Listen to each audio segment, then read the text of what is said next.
balandi Environ News. Mingi na tombeli balandi ya iso autochtone votre émission où ebetaka lisolo ya ba peuple autochtone pygmée. Na sir balandi bo comprendre que tozana na plateau na biso te mo mesano. Tozali en assemblée nationale et le connaît mi biso a ezali masolo kaka na bateau tobetaka ba peuple pygmée bazali ba peuple autochtone kasi lelo et le mi biso na assemblée nationale ezali mokolo ya ko voter mobeko o etali ba peuple autochtone pygmée. Tozali banda bozomona ambiance lolenge bato bazoleka misusu bazoyemba bazobina tozozela bayebisa biso lolenge kani mobeko yango etambolaki ezalaki initié na mobu nini biso pe toyebite tozozela ngai na bino to ko découvrir yango ensemble bon tozozonga na kati ya ensemble po toyeba lolenge nini ba amendement ya ba article o ezo salama. Honorable Baïchoura, vous avez la parole. C'est fait? Donc vous êtes d'accord? Merci beaucoup, collègues, pour nous avoir fait gagner le temps. Pouvons-nous adopter l'article 41? Non, mais votre amendement est retenu, collègues. Non, à l'article 41, collègue Sakata, votre amendement est retenu. Oui, c'est retenu. Les renseignements que je dispose ici attestent que votre amendement a été retenu. Ça va, honorable rapporteur, c'est de lui le micro. C'est retenu. Qui nous explique.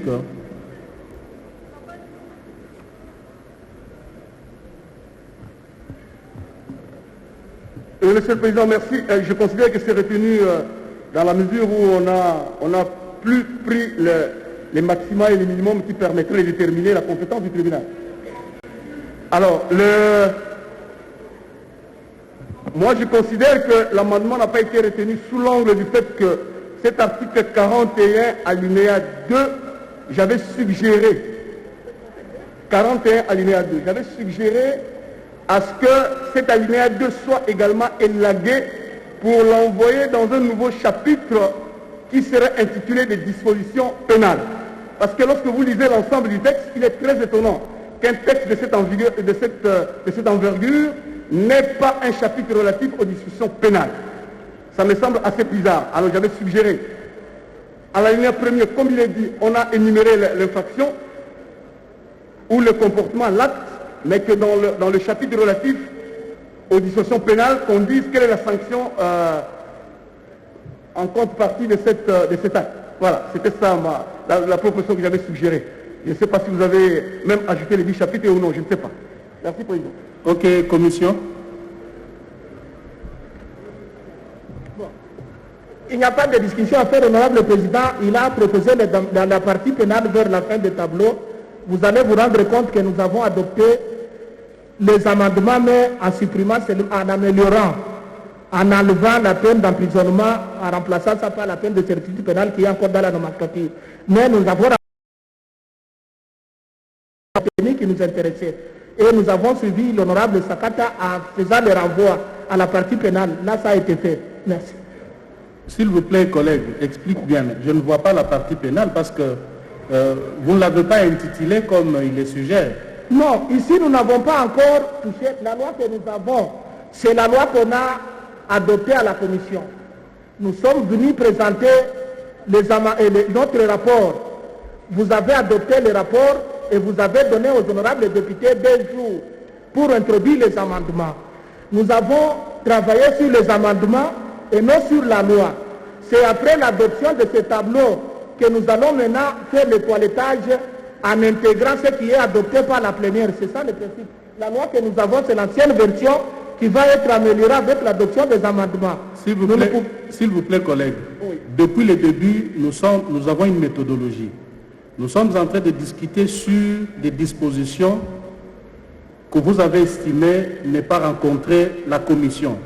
Eh bien, au sujet de l'article 41, c'est bien mentionné ici que c'est retenu.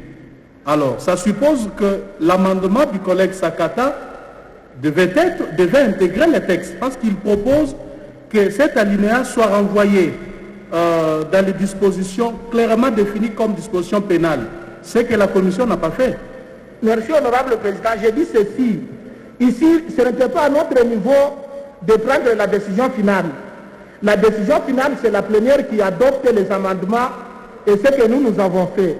Ce n'est qu'après l'adoption que nous allons faire maintenant le toilettage, d'adopter le texte ancien avec le tableau que nous allons adopter aujourd'hui. Donc nous allons mettre cette partie pénale à la fin comme l'honorable Sakata l'a proposé, l'honorable président. C'est cette précision que merci beaucoup, honorable. Dans ce cas, je soumets la proposition ou l'amendement du collègue Sakata au vote. N'est-ce pas?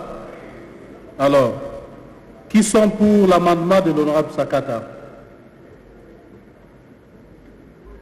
Qui sont contre? Abstention? Donc, l'article 41 est adopté moyennant l'amendement de l'honorable Sakata. Honorable Gary Sakata, vous êtes convaincu? Vous avez le micro.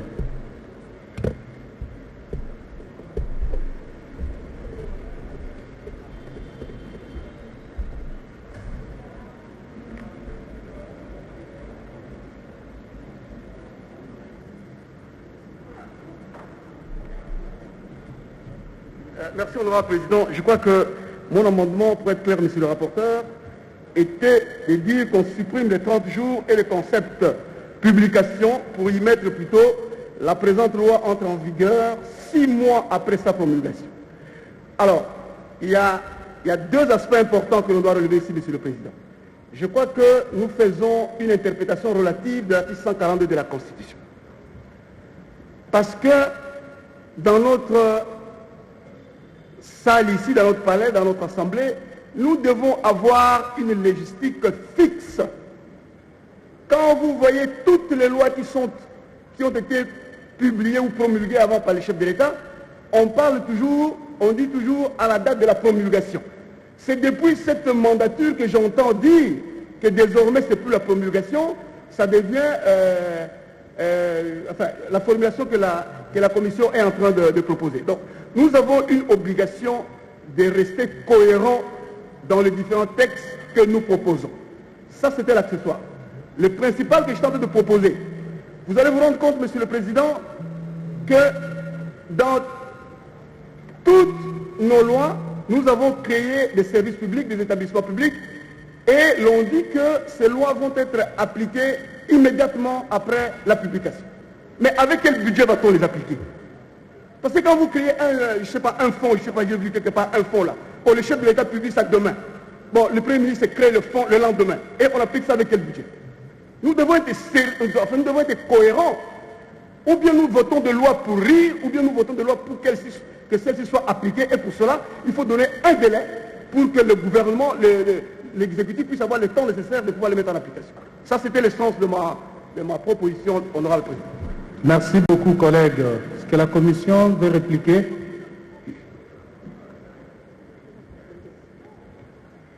Merci, honorable président. Avant d'aborder la question ou la préoccupation proprement dite, je voulais donner une petite explication en ce qui concerne le 30 jours après la publication au journal officiel. Dans l'élaboration de la loi, nous avons les étapes. Et chaque étape a un sens. Et nous commençons par la promulgation de la loi par le président de la République. C'est la naissance de la loi. Et la loi doit être connue du public. C'est pourquoi elle doit être publiée au journal officiel. Quand elle est publiée au journal officiel, ce n'est pas le même jour qu'elle est publiée qu'elle doit être connue par le peuple congolais. C'est pourquoi on donne un délai de vulgarisation. Et il y a un principe en droit qui dit la loi avertit toujours avant de finir.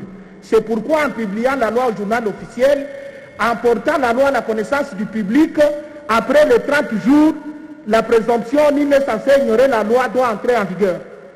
À partir de ce moment-là, personne ne peut dire que moi, je ne savais pas qu'il y a une nouvelle loi.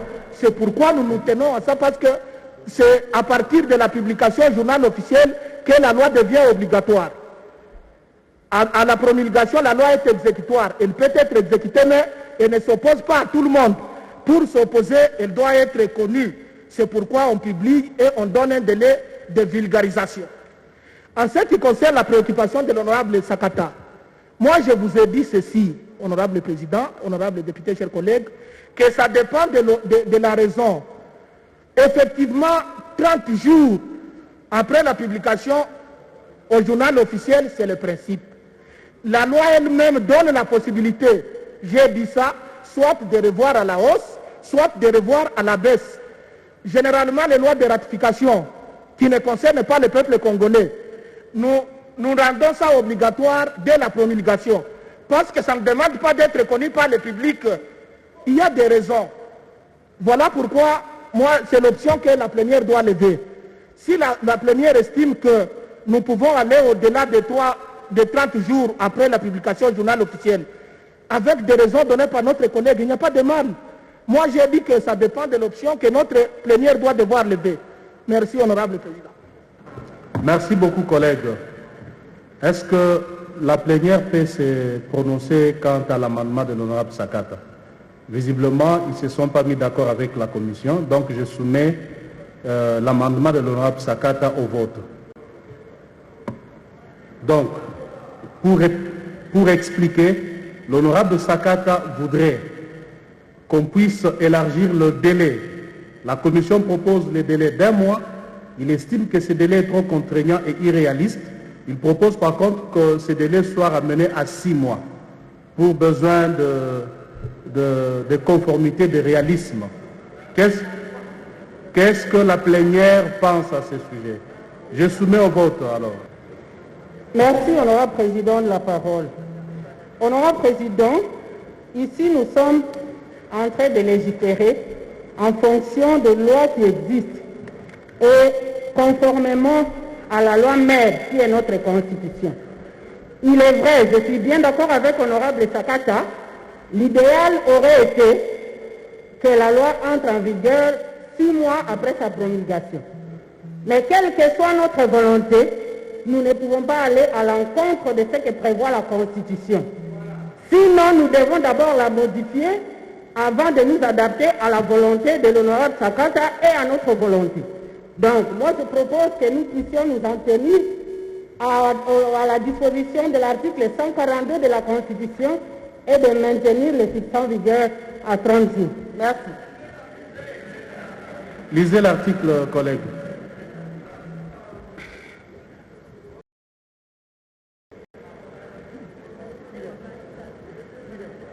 La loi entre en vigueur 30 jours après sa publication au journal officiel, à moins qu'elle n'en dispose autrement. Dans tous les cas, le gouvernement assure la diffusion en français et dans chacune des 4 langues nationales dans les délais de 60 jours à dater de cette promulgation. Mais c'est ce que j'ai dit. C'est la promulgation qui dure 6 mois. Ce n'est pas la promulgation de la loi, c'est la diffusion, la sensibilisation. Donc ici, nous maintenons les 30 jours. Voici les résultats du vote. Sur 390 députés qui ont pris part au vote, 389 députés ont voté oui, un seul a voté non, aucun vote abstention. En conséquence, l'Assemblée nationale adopte la proposition de loi portant protection et promotion des droits des peuples autochtones pygmées.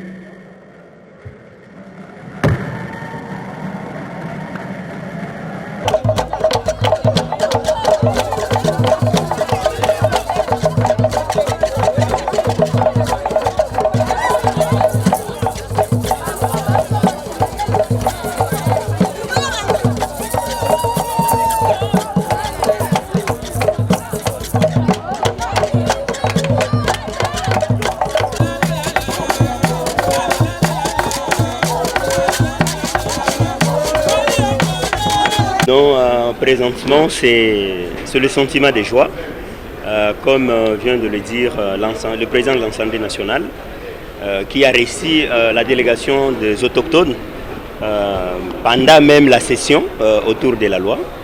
Donc c'est une première étape, donc l'étape de l'adoption par la Chambre basse. Il y a un travail qui va continuer au niveau du Sénat pour la seconde lecture. il y aura l'étape de la promulgation. Mais pour aujourd'hui, je pense que l'Assemblée nationale vient d'engager l'État congolais dans tout ce travail du respect et de la prise en compte des droits de l'homme, dans tout ce travail qui vise à garantir l'intégration responsable de toutes les couches sociales dans la vie nationale, notamment le peuple autochtone pygmée. Donc l'État congolais, effectivement, vient de démontrer que dans la diversité, c'est possible, effectivement, d'avoir une vision commune pour l'intérêt général de la République. Donc c'est vraiment la joie et effectivement, nous allons fêter. Mais on ne va pas fêter pour dire que tout est fait, parce que ce n'est pas seulement la loi qui doit résoudre tous les problèmes sociaux, tous les problèmes que rencontrent le peuple autochtone pygmée, mais c'est juste la joie pour nous armer encore davantage, parce que peut-être encore une lutte qui va nous prendre 10, 20, 30 ans pour que les peuples autochtones pygmées vraiment se sentent réellement considérés et qu'ils retrouvent aussi leur dignité en tant qu'êtres humains. C'est une suite de conformité et marque la volonté de la RDC de faire avancer la cause de la question autochtone en RDC. Votre sentiment? Mon sentiment, je ne saurais pas vraiment l'exprimer. Il faut être avec moi peut-être après la session pour mieux comprendre les sentiments de satisfaction, la confiance que j'ai fait aux députés que nous avions votés, mais aussi l'immense joie qui est à travers la République. Parce que les peuples autochtones à travers la RDC sont en train de suivre en direct la chaîne nationale de la télévision nationale, la RTNC, et partout c'est la fête aujourd'hui. Donc, après ici, ça sera la fête. Qui va apporter cette loi dans le quotidien des autochtones pygmées? Pardon? Qui va apporter cette loi dans le quotidien des autochtones pygmées? D'abord, c'est le gouvernement congolais. Et ensuite, il y a les peuples autochtones qui sont les bénéficiaires, mais aussi, ça entre dans l'arsenal juridique de la République démocratique du Congo. C'est un cadre qui pourra régler toutes les questions qui concernent les peuples autochtones pygmées en République démocratique du Congo, que ce soit sur le plan de l'identité, que ce soit sur le plan culturel, que ce soit sur le plan foncier et dans la vie de manière générale. Et de quelle façon cette loi va améliorer les conditions de vie des peuples autochtones? Vous savez, sans réglementation, madame, tous les préjugés, toutes les actions de discrimination que l'on faisait face ne pourraient pas avoir clos. Mais à travers la mise en œuvre de cette loi, nous sommes très satisfaits qu'il y aura des avancées parce qu'il y aura maintenant des sanctions qui pourront être prises pour des personnes qui pourraient violer les droits des peuples autochtones conformément aux dispositions prises dans cette loi. Qu'est-ce que vous pensez de la durée de 30 jours accordée à la loi? La durée de 60 jours pour nous n'est pas peu, c'est mieux parce que si vous voyez les temps qui sont passés depuis que les peuples autochtones sont victimes de discrimination, sont victimes de marginalisation, et accorder 60 jours inutilement, pour moi je pense que c'est une garantie qui est déjà adoptée parce que 2 mois ne vaut rien. Mbote papa? Mbote ndeko. Tukutu en Assemblée nationale, kombono eza nani, ozosala nini poza nani? Kombo nanga eza Faustin Chamba Milambo. Nazali moko ya ba leader autochtone. Naza président national ya mouvement politique ya ba peuple autochtone oyo babengi na kombo ya la voix des autochtones du Congo. Nde makambo na salaka na monde ou bien ya mouvement ya ba autochtone yango wana. Eloko ni toki ko simba na mambi o etali vraiment masolo ya loi na bino eza voter lelo.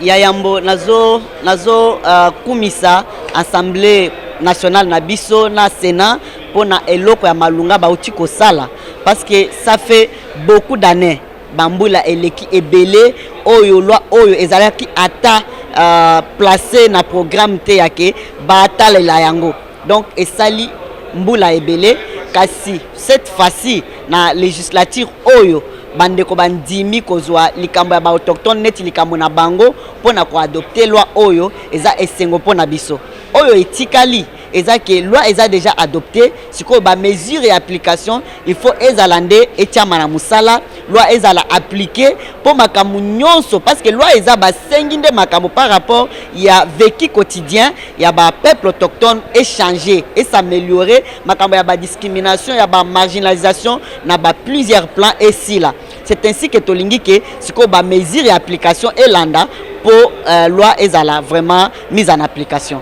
Oui, ça en application. Oui, ça la mbula lisusu to mikolo ou bien le lenge kani mokano ngo ezwami balandi bazana pour ça bayeba vraiment. Ouais, et ça normalement à partir de 30 jours après promulgation, loi ekoki kokota en vigueur, ekoki kokota en application.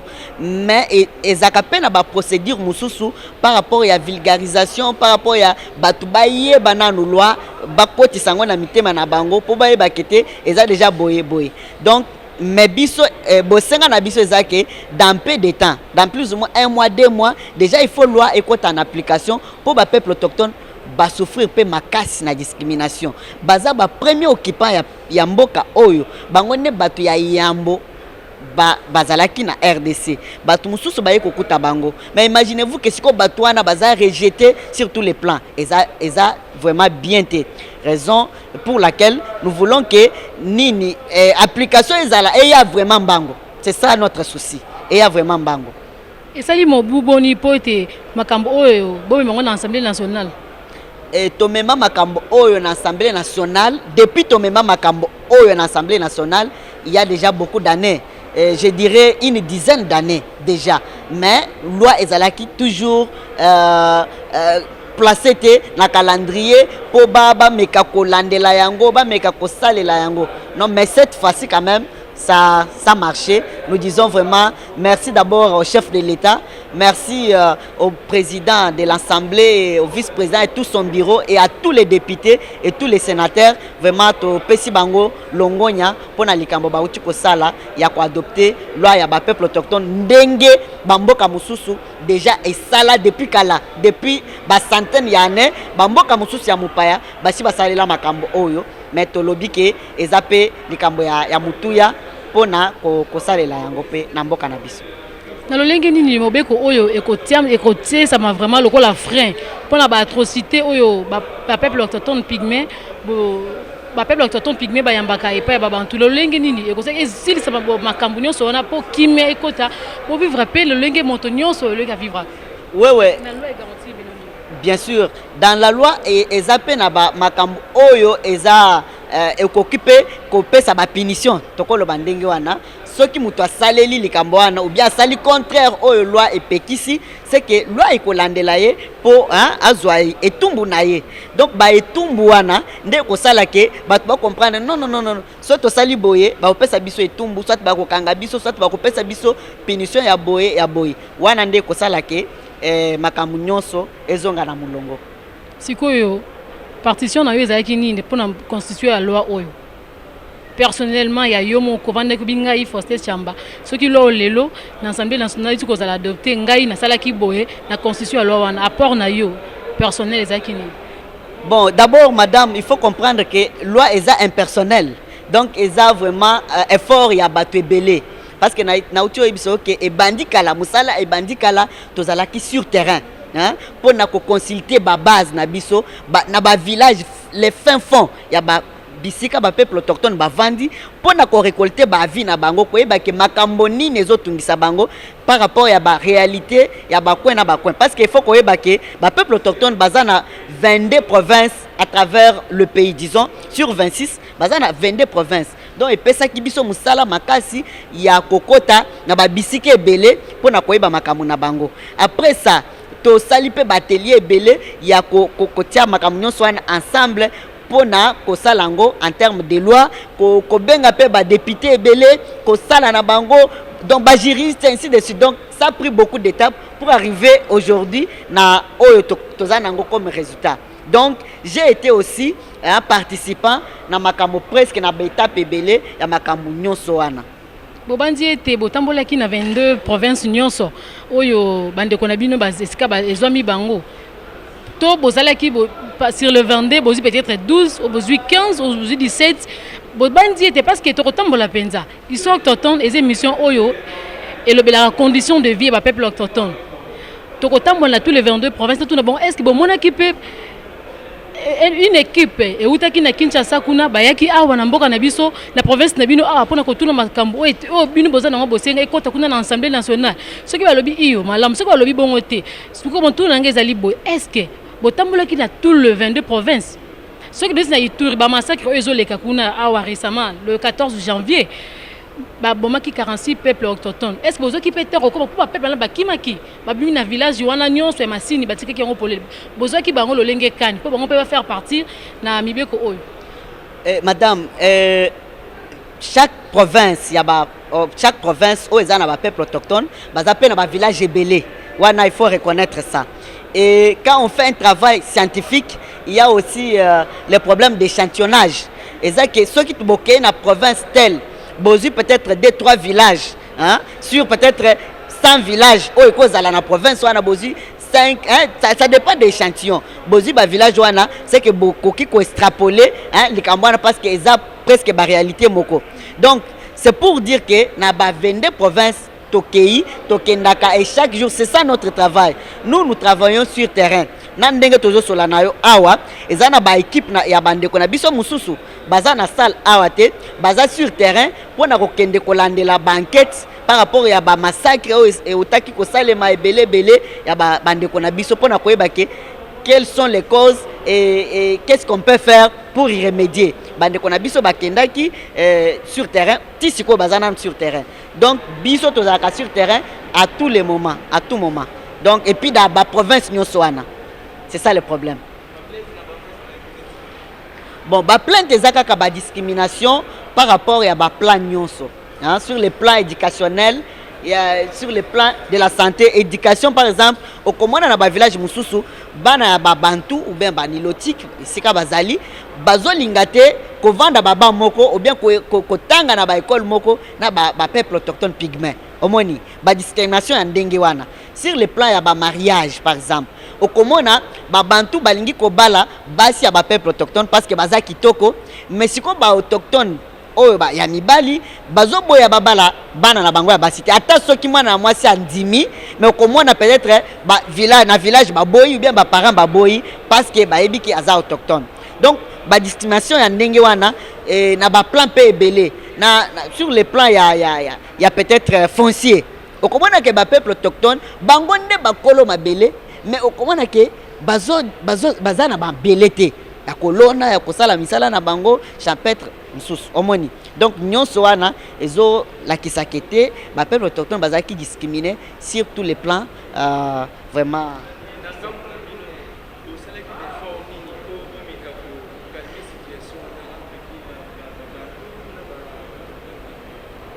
ezana ba forum ebele to salaka sur terrain pour na ko sensibiliser et babantu na ba peuple autochtone pour bazala quand même na cohabitation pacifique ezana ba projet mususu tokendaka nango pour na kosangisa bango peut-être na ba construction ya ba centre de santé et tout pour bango nyonso ba cohabiter parce que ils sont condamnés à être toujours ensemble. Imaginez-vous boza na village côte à côte hein? Vous êtes condamnés à vivre ensemble presque éternellement je dirais. Alors ceux qui boza cohabiter ensemble était eza bien te ba conflit nyonso wana to mekaka par rapport ya makoki na biso kokende na ba sensibilisation kokende na ba mobilisation ainsi de suite na ba projet par rapport ya makoki.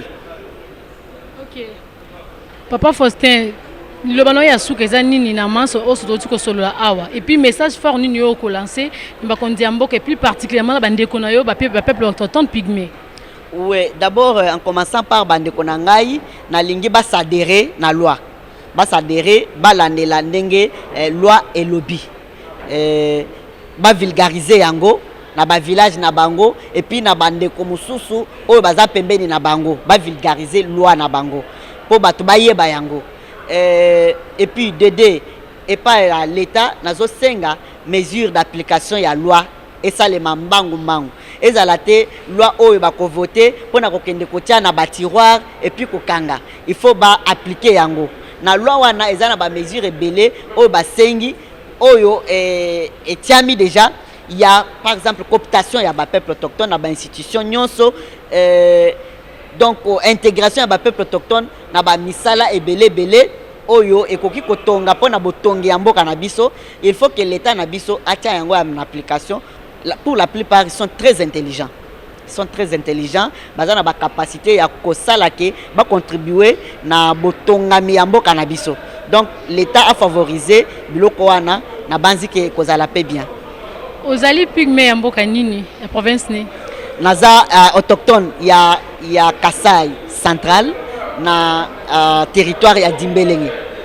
Je voulais lancer un message fort, peut-être ça maman moko mukolo vraiment ça na fin fond kuna azoyoka lingala te mais nandela ya par exemple monoko ya mboka na yo au lancer message et depuis maman on a comprendre que le lot doit na biso ba peuple autochtone pygmée et outi ko za l'adopter na niveau ya assemblée nationale. Na yebi ke bande ko ba autochtone ya Kasai balobaka Chiluba.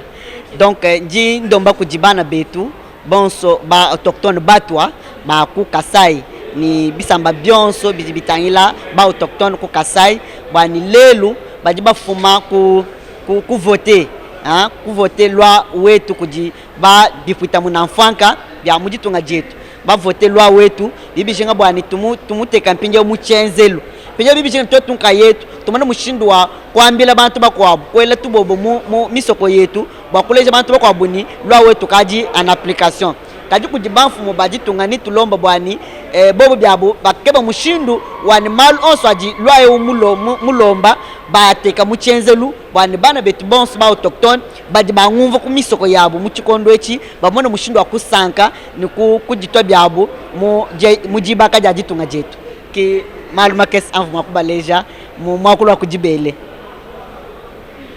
matondo mingi balandi ya iso autochtone toyambaki vraiment bato ebele pe tozoko bananu mokoko ko kalisusu ba interview bande comme susu ba autochtone toto sona papa Faustin vraiment ozalaki bénédiction pona iso autochtone bazu information puis surtout message ngana sepe nango kaka ya mnoka ya mboka. En tout cas ekomeli maman ekomeli koko ekomeli mona moke ayo kalingala te mais au travers un message néo fort ayoki yango te beta limbala ya suka ya liboso mais ya suka te pona koleka na émission na yo balandi tozo koba ambiance yango yo tozo continuer ko za interview ngai une équipe nango ba iso autochtone toza pa na misala na bino balandi total sabino to kaka totanga ba pygmée na classe mais lelo tozo mona bango mais c'est forcé ba uti ko mona e pygmée ya Kasai tozo koba. Franchement c'est vraiment un motif de satisfaction. Parce que ça n'arrive pas tous les jours. Et pour être honnête et sincère, depuis que je suis dans cette chambre, c'est ma toute première fois qu'une loi soit adoptée avec un seulement votant non. Donc tous les députés ont voté, je dirais, à l'unanimité, ils ont accepté cette proposition de loi. Ça veut dire tout simplement que les honorables députés sont conscients des problèmes que nous avons soulevés par rapport à cette catégorie des Congolais, qui sont les autochtones pygmées, et se sont dit à l'unanimité que trop c'est trop, cette histoire n'a fait que trop durer, et donc nous devons mettre fin à cette injustice, nous devons mettre fin à cette discrimination non justifiée, et c'est pour cela que vous avez vu que sur 383 députés présents votants, nous avons eu 382 qui ont voté pour. C'est vraiment un record depuis que nous avons commencé cette législature. Cela étant, il reste maintenant que nous puissions accompagner des plaidoyers au niveau du Sénat. Nous sommes rassurés qu'ils seront convaincus de la même manière que les honorables députés nationaux l'ont été. Et donc ça passera à l'unanimité également, nous le souhaitons bien, au niveau du Sénat, pour que ça soit enfin promulgué par le président de la République, chef de l'État.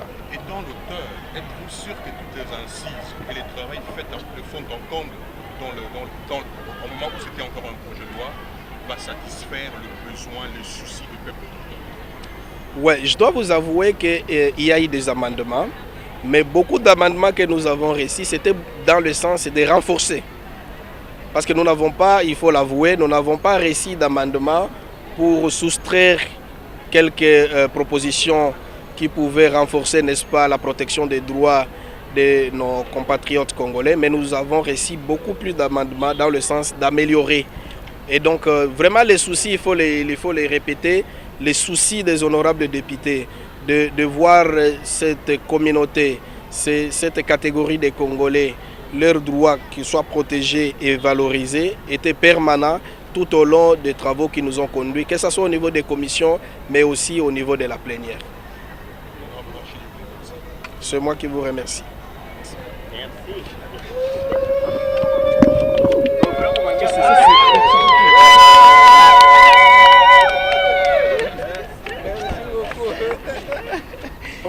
Mbote maman. Mbote. Tukuti awa na Assemblée nationale ozosala nini? Tozali awa pona makambo etali mobeko oyo ekobatelaka pe koyikinyaka mambi mabonsomi ya bandeko batwa bapigme. Mobeko wana ebandamaki kosalema baconsultation esalemaki na kati ya baterritoire nyonso oyo ezali na bapigme kati na yango. Na nsima yango société civile na ba honorable député bazalaki na kati pona koyangela ndenge nini bakoki kotonga mobeko oyo pe mobeko motongamaki motalamaki momanyolamaki kino mokomaki na ndako oyo ya parlement pe parlement amanyolaki pe atalaki ndenge na lolenge nini mobeko wana mokoki kofandisama nde lelo oyo ba député oyo baponomi na biso kama misato na tuku motoba longola se moko bandimi mobeko wana pe bamanyoli yango pe bafandisi yango pote ekoka kobatela makoki pe mabongisi ya bapeuple autochtone pygmé na kati ya ekolo Congo. Lelo ezali mokolo ya adoption mpona yo esengo nini yo oza nango lokola peuple autochtone pygmé orepresente bamama tokolo bamama nyonso autochtone yo orepresente bango awa na Assemblée nationale totuni yo sikoyo eloba nini okokoloba lokola mwasi lokola mama mpona lelo biloko na bino ti kozala adopte? Oui, lokola mwasi soki natali na kati ya bamboka po bino bozali awa na engumba monene Kinshasa na mboka okoki kobala mwasi ya pygmé te. Soko okei na mboka lokola mai ndombe na nioki okokuta mwa esika moko boye bamama ba pygmé bavandi pe mibali balandaka bango. Chérie la nuit, le matin, est-ce que moi je peux épouser une femme autochtone? Pe bana o baza kobotama bazana ba acte oyo leta koki kopesa bango te pona mbotama pona bazala na klasi mwana pe tata na ye paternité yebanité basi wana batikami kabu.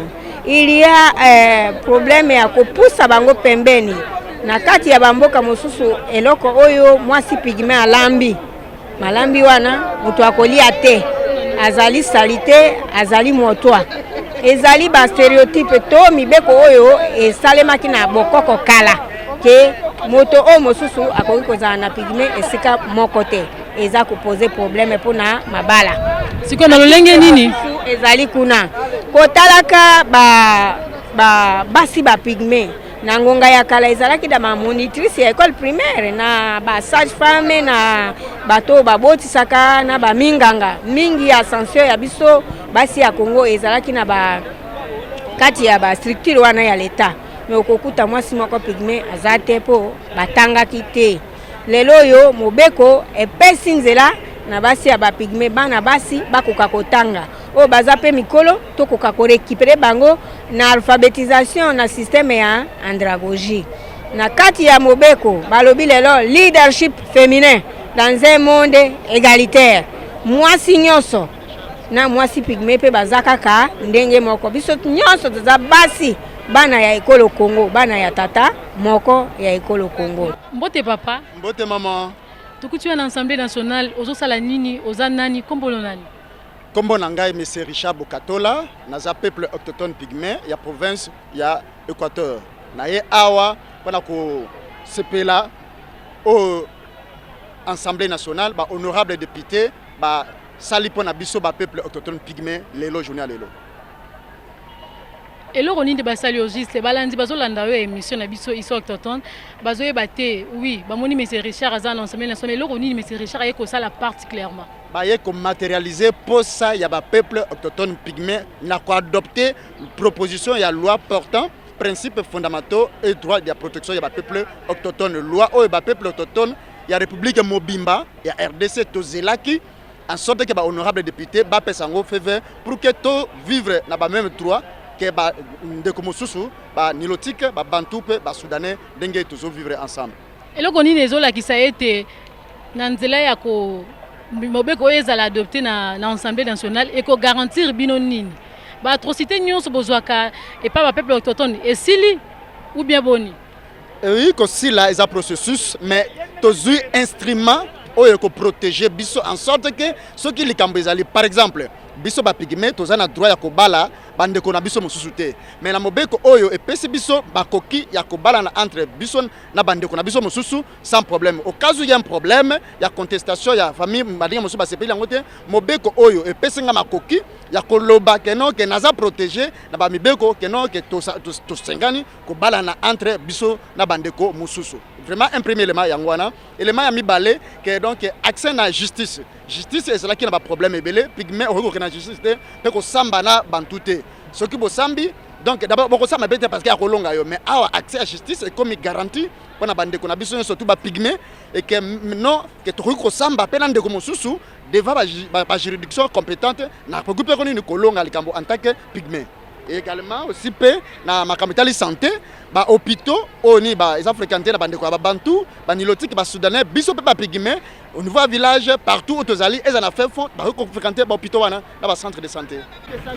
Mbote papa Mbote tolingi balanza iso autochtone to yambi lo na iso autochtone oyebisa biso kombo na yo nani babengaka yo nani pozo sala ni awa na Assemblée nationale. Donc, comme on a Patrick Saïd Yemedi, donc naza coordonnateur national, il y a dynamique des groupes de peuples autochtones, DGPA. Ah, on a quand Assemblée nationale, to kuti, tout le monde a peuple autochtone baza ebele, sangweza bonia. En tout cas, awa tozana kati ya Assemblée nationale, parce que depuis 2015, ba autochtones pygmées na ba député ou ba accompagné kabango, ba koti salwa na bango.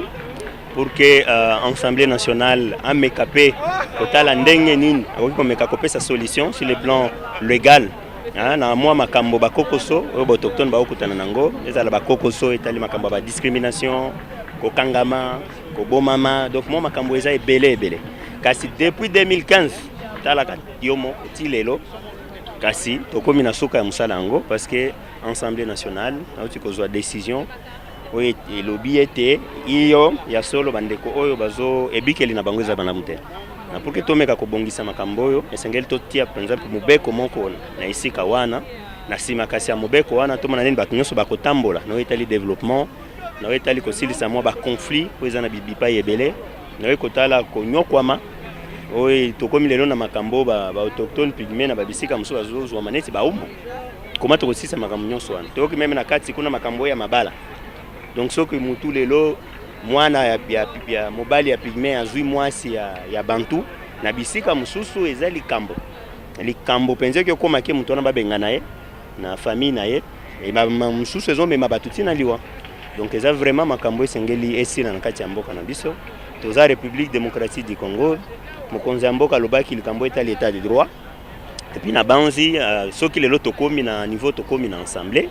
C'est parce que pe mokonzi ya mboka ndimaki tokoma nesiko tokomi na depuis akomi na mandat na ye oyo tobisi tozongisi le pe merci kaka na kati ya émission na yo tomoni ndenge makambo etamboli penza na lombango kasi lelo tosilisi musala esengelaki tosilisa na niveau ya assemblée tozokoba na musala na biso na niveau ya Sénat ti mokolo président na biso epe akotia linzaka pour que totala musala ni tokosala ainsi.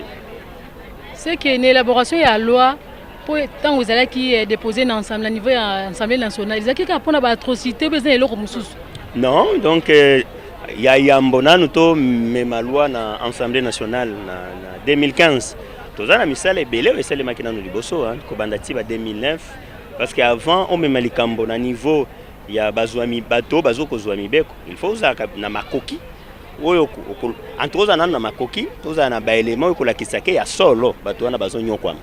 nini ke oyo ekolakisa penza ke lelo soki baotanga batoto bengi ba vulnérable na mboka na biso nini elakisi ke pygmée aza vulnérable parce que aza mutu aza na makolo aza na miso mais nini nde esali ke tobenga ye vulnérable. Donc eza na misala ebele oyo tosalaki ezali makambo etali santé éducation ebikeli kobatela bisika bazofanda donc eza vraiment makambo ebele nde misala nyonso wana totiaki yango na mukanda oyo biso tobengaki proposition ya loi.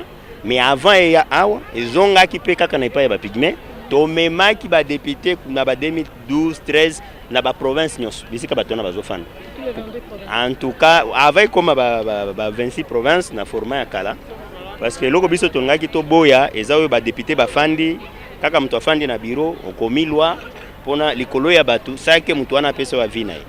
Donc yango na tosalaki badepute bakendaki na bisika bato wana bazobika bamonaki bango moko.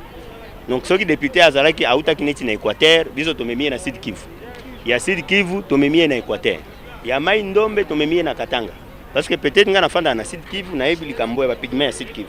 Mais na yebi likambo ya pygmée par exemple Équateur. Donc eza musala penza muneno to salaki we permetaki bato ntango bango moko bazongaki. Il fallait basa la rapport na Assemblée nationale parce que zaiki mission officielle ya Assemblée wana na période ya président honoraire Obeminako.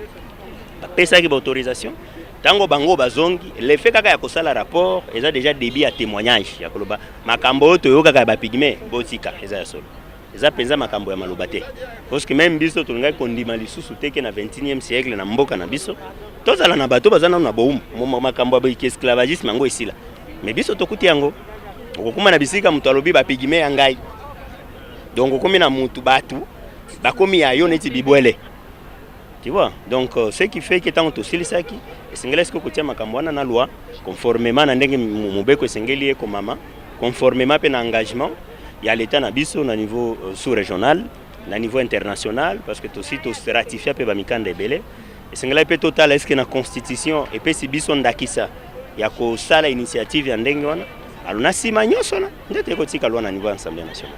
Démarche nini etikali na makambo etali loi pour qu'elle la promulguer les lois ali adoption ni netikali bon démarche etikali penza ya makasi penza ya sika awa ezato mekakolandela na niveau ya commission ya socio-culturelle pour que onyonso bayokaki o esengeli kobongisa sikoyo loi na ekomeli esengeli esalema na lombangu après soki bango basilisi batindi siko na Sénat donc esengeli pe kuna to continuer ko solola na ba sénateur parce que zana ba sénateur ebele opeto sito sala na bango misala ko bamso azaki pe ba député bamso azaki pe ba professeur otonkera mono ba mission ezana ba mususu penza ba kotisa même na ba autochtone pygmée na administration notamment l'honorable président sénateur Bahati. Ça c'est une bonne chose. Qui musala na 2013 tango azana na ministère du travail to sali festival et mokazo ya ko fongola azwati ba pygmée akotsa na musala bamso tiati na cabinet na donc ezana mo makamususu eza penza ya sikate.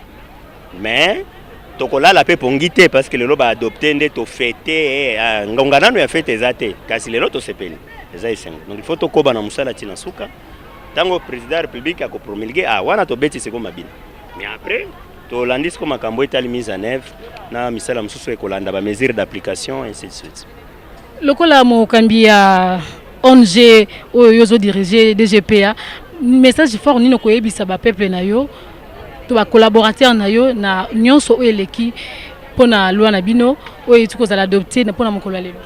Bon ya liboso eza message ya koloba esengeli biso nyonso toza la reconnaissant parce que en tout cas na Afrique mobimba ko banda likolo tina se RDC nde pays ya mibale o esali likambo ya munene bon pays ya liboso eza Congo Brazzaville oya azwa pe loi pona ko batela ba autochtone pygmée kuna pays ya mibale nde biso. Patrick Saïd olobi lo mo eza motuya bandeko ya Brazza ba bandeko na bino ba pygmée baza kuna oyebi ke bango ba reconnaître mo be kona bango te bazwa yango soko ki na ville ya Brazza eza passe pour mon peya azo circuler lo lenge abine bozo circuler baza na fait fond nzama sa biso ngolu iso autochtone vraiment to kokita tikuna poto beta masolo na bango mais bino bozali kimia.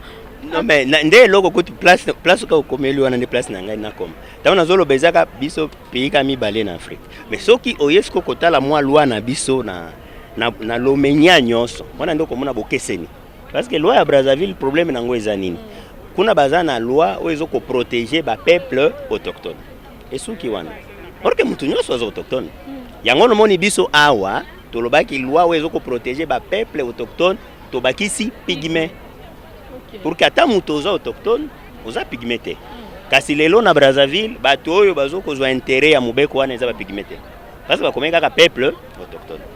Donc wana eza likambo ya munene oyo ezalaki bitumba na ensemble awa pona ni tokobenga kaka ba pygmée ba autochtone bato mususu ba autochtone te.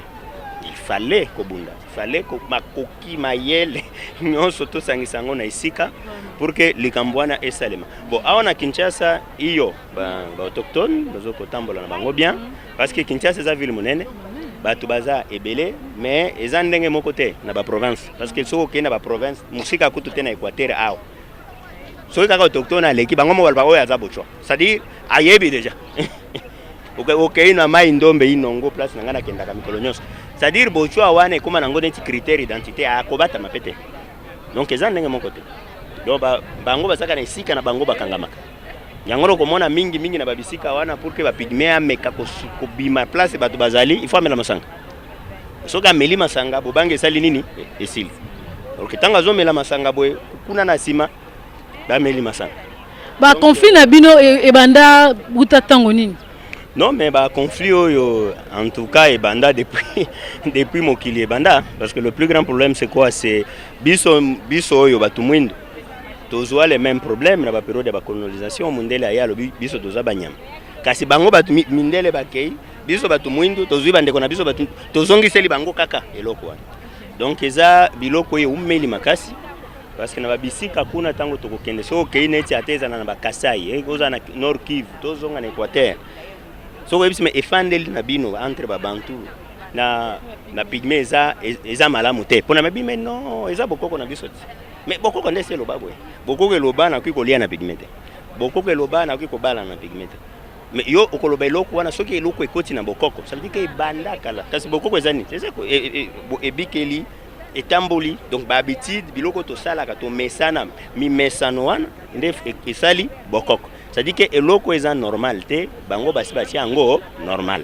Mais na jour ya adoption ya loi na bino na remarqué na moni ba chef coutumier te est-ce que tango bandaki ko sala mkotia mokolo koto venir makambo etali ba pygmée mais le jour adoption bona yebite boye bango bo ba intéressé ki bango te bazala kanda ou bien te bon bon na lobite ke ba na kanda ou pas mais je sais que chef coutumier Fumu di Fumu to travailler kana musala mikolo nyonso d'ailleurs auti ko bimisa moi vidéo muke na ba chef religieux na mona ki même ba tu as 5 ans représentant musulman ba tu ko bimisa moi vidéo ya 5 minutes o mutu nyonso apesa ki penza message ya kusoutenir musala oyo donc eloko na vraiment ezali to sala kana bango mais bon peut-être lelo ba yakite mais to mekai ko tinda message peut-être information etambola kite mais kasi ba chef coutumier na association na bango to zana bango na Kinshasa etamboli eza malamu mais ngaki lo bateke na ba bisika to fani na bamboka eza ndenge moko te mais eza processus cordon s'il vous plaît mais ce qui otindi message d'une manière superficielle na lolengi moko neti considération penza moi makasi na mozimbe ezate ndoko répondre te mais o ezali makambo ezali mukolo monene pona ba peuple autochtone pygmée mais vos chefs coutumiers comment est-ce que bango baye ko manifester te ko se présenter te vraiment na mukolo monene le rôle oyo en tout cas comme si biso nanzimite ko bengisa ki bango to bengisa c'est le pas ka vérité ça le roté to bengisa bango parce que mon mikolo to sala quand même ba festival na chaque festival to zala na bango na stand na bango ezalaka mais lingi kolobake ba chef coutumier to zana bango na Kinshasa wa problème ezate ndenge na lobi eza Kinshasa basi ba comprendre que makambo wana esengeli esila de modernisation voilà mais soko ozongi na bisika ba chef coutumier ba fandi na bamboka wana ezelo comme susu yango no moni que loi oyo même si comme ma développement mais ça eloko ya esengo na batu nyonso te na bisika ba kozala parce que na ebikeli wana ndenge nazo yebisa yo wana eza na batu mususu bazoela kango mbongo tango zozo batu neti ba umbo eza pona ko basala lo musala na sima musala ozo nini on a yoka kana mai ndomba lobaka lobinje donc mais tango loi ye pekise ke biloko ne ki osale mate bon eza na bako bako sepela te ya solo mais eza te que parce que yo osepelité to yo ndimite ke toko pekisa mboka kende liboso. Même si zoki totali na constitution na biso, muto aza likolo constitution azate. Mais kasi constitution na biso pe aisala ki mo eloko ya malamu e reconnaître pe bokoko na biso. Kasi na bisiko tofandi muto a reconnaître bokoko ba pigmé azate. Na kati ya mibeko wana nini bongisa impona ba chef coutumier? Non, en tout cas eloko nanu na kolo ba ibongisa mi na kati kona pona ba chef coutumier, eza nanu ya kotala nini bato akwi ko se valoriser, c'est-à-dire na kati ya bokeseni, na diversité na biso wana to considérer yango comme force pour que to kende liboso. Wana eza eloko ya liboso ya mibale eza na ba bisika ebele o ba pigme na ba bantu bafanda kesika moko to bengi ba village mixte. Donc soki développement ye wana muto akoloba ke lelo na ena vélo pona pigme na kopesa tokosala kango pete parce que musala wana na kati ya loi eza na eloko to tieli sete eza renforcement ya cohésion sociale na cohabitation pacifique.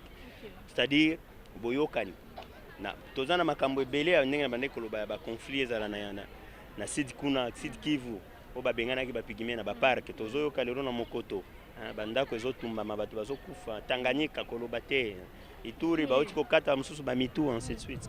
Mais est-ce que tokoya awa tosali kaka loi parce qu'elle faut non ouais c'est leki mais objectif est que biloko boyezonga kalisusu te et puis tango ezongi parce que na yebi si au problème eza so ba bomi pigme bon lokola za mutu te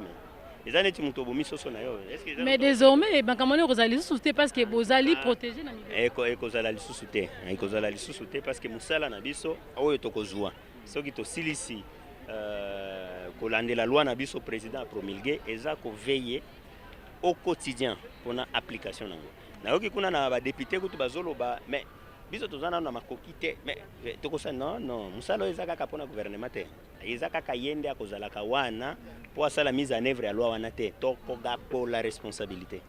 S'il faut qu'on lande la la vulgarisation à l'Iboso, on a mis que l'État a donc objectif est là que ce qui est sala pour le développement de pigmé et c'est que musala on est la coordonner parce que les hommes baon Niger sala makamba pigmé ebele mutu ayaka na ba initiative na ndenge na ye ko ka ba projet à ba Banque mondiale ko ki moi projet à Union européenne.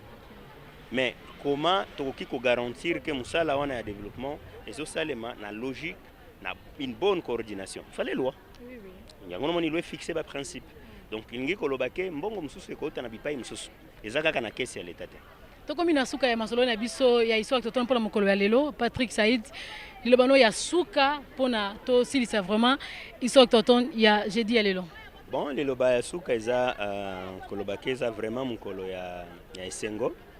Mais après, ils appellent koyebisa bandeko nanga ba autochtone que muntu oyo aza likolo ya mibeko azate parce que ngi koloba te ke lelo lokola bauti kopesa biso loi nde to kende to buka kaka na kati ya loi wana bayebisi biso soki to lingi to salela yango na ndenge ya mabe ke to bimi libanda ya mibeko kaka loi wana kanga biso pe donc d'un côté eza esengo mais na côté mususu pe eza responsabilité mneno tozwi donc esengeli tozwa message wa na sens ya ndenge wana eza te ke na yoka na bamboka na babisika mususu bandeko nanga bakomi ba crier o tozwi indépendance eza likambo ya indépendance te eza tout simplement likambo ya réparation ya ba injustice et puis ko permettre biso nyonso totambola ndenge esengeli. Matondo mingi ozalaki vraiment bénédiction pona histoire toton ya mokolo ya lelo matondo. En tout cas matondo mingi mama.